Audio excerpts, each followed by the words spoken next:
हिंदी साहित्य में आज सुनिए प्रबुद्ध लेखिका एवं कवयित्री आशा पांडे जी की लिखी हुई कहानी इंतज़ार। मेरी ज़ुबानी, मैं हूँ सीमा सिंह।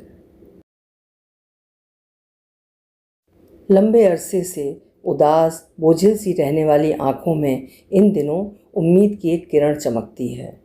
उसी चमक को लिए मैं बरामदे में खड़ी मोहिनी का इंतज़ार कर रही हूँ। आज उससे बात कर ही लूँगी। इन 2 सालों में कितना कुछ दिया इस लड़की ने, कितनी अपनी सी बन गई है ये। मेरे जीवन से तो सारे रंग गायब हो गए थे, कहाँ बचा था कुछ। एक वीरान उजाड़ सी जिंदगी को घिसट घिसट कर जी रही थी मैं, और उसी घिसटते वक्त में पड़ोसी ने सलाह दी थी कि क्यों नहीं आप एक किराएदार रख लेती, आपका अकेलापन भी दूर हो जाएगा और वक्त बेवक्त सहारा भी रहेगा। मैंने सोचा कितनी अच्छी सलाह है, मुझे अब तक क्यों नहीं सूझी, और फिर बहुत तहकीकात करके पीछे के 2 कमरे मोहिनी को दे दिए। मोहिनी अभी अनब्याही अकेली लड़की है, नौकरी करने के लिए शहर में आई है। माँ को बहुत पहले खो चुकी है। मैं उसे मासी लगी क्या? आखिर क्यों वो मेरी सारी जिम्मेदारी धीरे धीरे अपने ऊपर लेती गई? अब उसके बिना मेरा काम ही नहीं चलता। मोहिनी के ऑफिस से लौटने का वक्त हो गया। पूरे आधे घंटे से मैं बरामदे में खड़ी उसका इंतज़ार कर रही हूँ। पैर कंपकपाने लगे हैं मेरे। अभी 70 ही तो पूरा हुआ है आंटी, इतनी कमज़ोरी नहीं होनी चाहिए। ढंग से खाया पिया करिए। 70 मोहिनी, 70 कम उम्र नहीं होती है, इतने में तो कमज़ोरी आ ही जाती है। और जब ज़िंदगी ने खुशियाँ छीन ली हों तो कपकपाने में कहाँ देर लगती है। मोहिनी आंखें तरेड़ती है, मैं मुस्कुरा देती हूँ। आज इस लड़की को क्यों इतनी देर लग रही है? मेरे मन में कई शंकाएं उठती हैं। मैं उन्हें दबाती हूँ। कमाल है, अब अच्छा कुछ सोच ही नहीं पाती हूँ, ना अपने लिए न दूसरों के लिए। बरामदे में खड़े खड़े थक गई हूँ मैं। कमरे में आ जाती हूँ। रसोई में जाकर पहले एक गिलास पानी पिया, फिर कमरे में आकर बिस्तर पर लेट गई हूँ। बिस्तर पर लेटे लेटे ही पैरों को इधर उधर मोड़ती हूँ। हल्की ठंड का एहसास हो रहा है। चादर पास में ही रखी है, जी चाह रहा है लेकर ओढ़ लूँ। यूँ इस शहर में ठंड नहीं पड़ती, पर इस बार कुछ अधिक ठंडा हो गया है ये शहर। यहाँ ठंड कहाँ है आंटी? आप बस मन को कमज़ोर किए रहती हैं, इसलिए लगती है आपको ठंड। ये उम्र का तकाजा नहीं है, इच्छाओं और खुशियों को दूर ढकेलने का परिणाम है। मन को ठंडा रखेंगी तो शरीर ठंडा ही रहेगा ना। कितना अपनापन लिए झिड़कती रहती है मोहिनी। मैं बिस्तर से उठकर ड्रेसिंग टेबल के सामने बैठ गई हूँ। कुछ देर यूं ही बैठने के बाद कंघी उठाती हूँ और आईने में देखकर मुस्कुरा देती हूँ। जीवन को उमंग से जिया करिए आंटी, मोहिनी अक्सर कहती है। उमंग उमंग से ही तो भरा था जीवन, फिर अचानक। कंघी करके मैं मुँह धोती हूँ, क्रीम लगाती हूँ और फिर से बरामदे में जाना चाहती हूँ। देख ले मोहिनी, उल्लास और उमंग से जीने लगी हूँ मैं। पर ड्रेसिंग टेबल के सामने से उठकर बरामदे में जाने के बजाय फिर से बिस्तर पर बैठ गई हूँ मैं। कभी कभी कितना भारी होता है दिन का बीतना। बीतना नहीं, बिताना पड़ता है। यही दिन पहले छोटे पड़ते थे। कितनी बार तो लगता था कि दिन थोड़े खिंचकर बड़े हो जाते तो 2-4 काम और निपटा लेती मैं। कितना जोश और कितनी उमंग भरी रहती थी तब। और अब सोच सोच कर उमंग को बुलाना पड़ता है, तब भी नहीं आती है। बरामदे में जाने का मन था, लेकिन बिस्तर पर बैठ गई और अब तो लेट भी गई हूँ। अलसाते हुए करवट भी ले लिया। पूरी देह चरमरा कर टूटती हुई सी लगी। प्रकाश होते तो मुस्कुरा कर कहते, अब अपनी हड्डियों को तेल पिला दिया करो, देखो कितनी सूख गई हैं। क्या बचा है सूखने से अब? मन भी तो पूरा का पूरा सूख गया। हड्डियों को तेल पिला दूंगी, मन का क्या करूंगी प्रकाश? शाम गहरा रही है और ज़बरदस्ती उड़ा हुआ मेरा उत्साह अब डूबने लगा है। लगता है मोहिनी आज देर से आएगी। चाहे जब आए, आज बात करूंगी उससे। इतने दिनों में मोहिनी इतनी अपनी सी हो गई है कि बिल्कुल रानू की जगह ले ली है। नहीं नहीं, रानू की जगह नहीं। मैं घबरा जाती हूँ इस ख्याल से। रानू से बढ़कर है ये मेरे लिए। रानू मेरी कोख से जन्मी थी, लेकिन कैसे अकेला छोड़कर चली गई। कौन कहता है बेटियां साथ नहीं छोड़ती? छोड़ती हैं, बल्कि पूरी तरह छोड़ देती हैं। शादी करके कनाडा जा बसी। प्रकाश ने यही तो कहा था कि ये लड़का मुझे पसंद नहीं। कैसे डपट कर बोली थी। तो क्या मेरे जीवन में क्या और कैसे होना चाहिए, इसे आप तय करेंगे। एक झन्नाटेदार जवाब जैसे प्रकाश के गाल पर ही पड़ा हो। प्रकाश चुप हो गए। पर क्या सिर्फ चुप हो गए थे? नहीं, दूरी बना ली थी बेटी से, और बेटी भी दूर गई तो फिर ना लौटी। न पिता की चुप्पी ने उसे झकझोरा, न मेरा कहा सुना कुछ असर किया।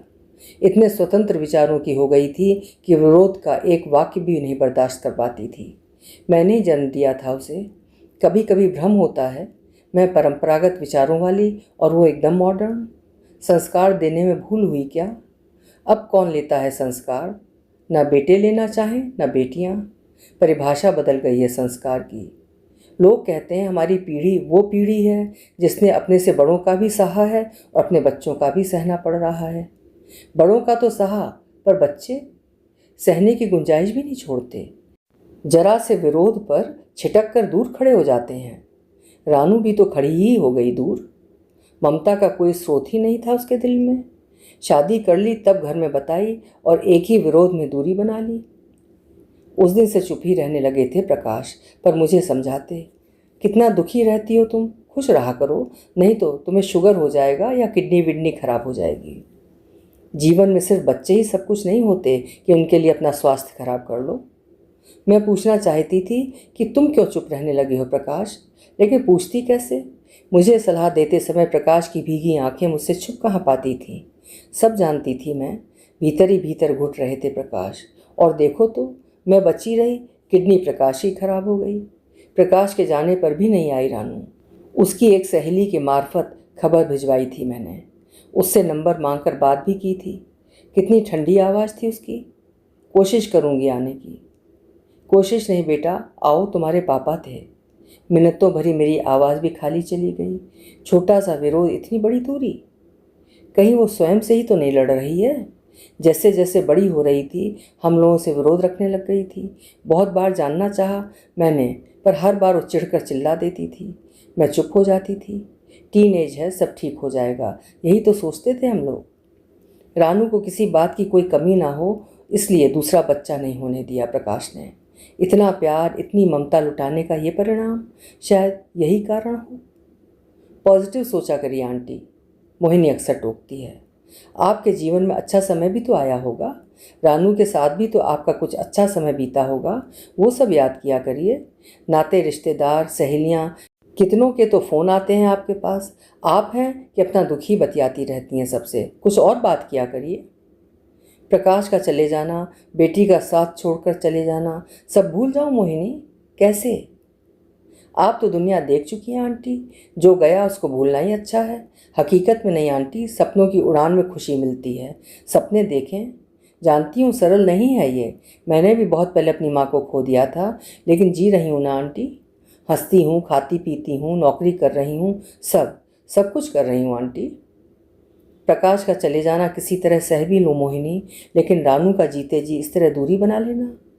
तो मोहिनी कितनी दुनियावी हो, मैं क्यों नहीं बन पाती ऐसी? सोचा मैंने, पर बोली कुछ नहीं। जानती हूँ मोहिनी भी तड़पती है अकेलेपन से। जितनी सहजता से बोल जाती है उतना सहज नहीं है उसका जीवन। मैं सब समझती हूँ मोहिनी, ज्वालामुखी धधक रहा है तुम्हारे दिल में। शाम की चाय का समय बीत रहा है। मैं मोहिनी का इंतज़ार कर रही हूँ। एक दिन सुबह सुबह कैसे पूछ बैठी थी, आंटी चाय पिया आपने? अभी नहीं, तुम भी पियो तो बनाऊँ, अनमने मन से जवाब दिया था मैंने। ओ आंटी, मैं कहाँ पीती हूँ चाय, आपको इतनी देर उठे हो गया, अभी तक चाय भी नहीं पिया आपने? लाइए मैं बनाती हूँ, बैठिए आप। हाथ पकड़कर मुझे कुर्सी पर बिठा दिया था उसने। कल से रोज़ सुबह की चाय मैं ही बनाया करूँगी आपके लिए, 10 मिनट का ही तो काम है।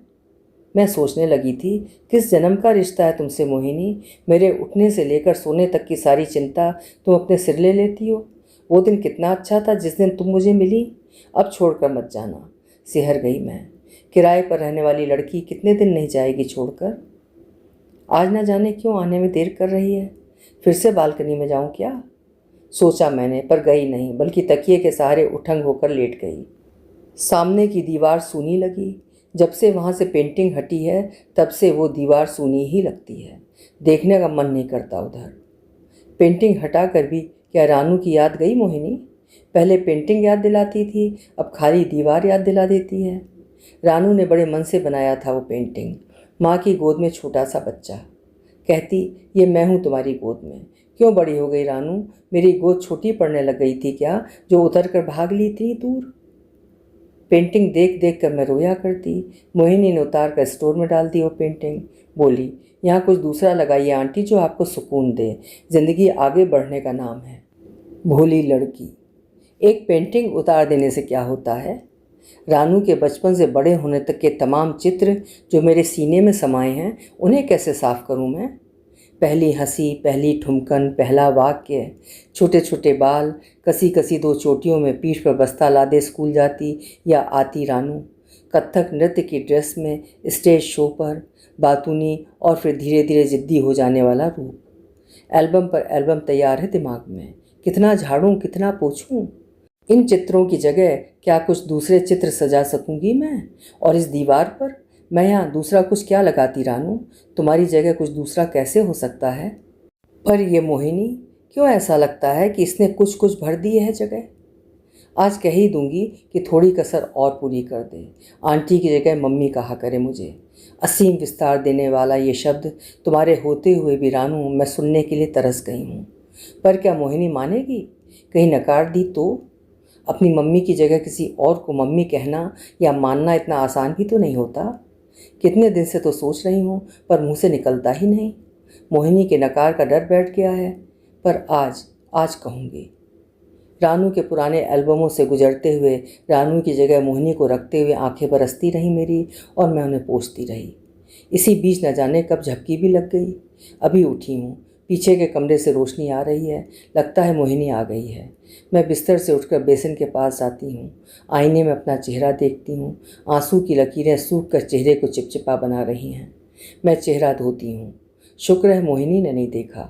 कंघी कर लूँ तब जाऊँ उसके पास, उमंग और ताजगी के साथ। सोचते ही मैं मुस्कुरा देती हूँ, कंघी करती हूँ और पीछे वाले कमरे की ओर आगे बढ़ती हूँ। कब आई मोहिनी तुम? आज बहुत तुम्हारा इंतज़ार किया मैंने, कहते हुए मैं मोहिनी के कमरे में प्रवेश की। ये क्या? ये तो पूरा कमरा बिखरा है। मोहिनी अटैची खोलकर उसमें कपड़े रख रही है। मुझे आया देख पूछा उसने, क्यों इंतज़ार कर रही थी आंटी? कोई काम था क्या?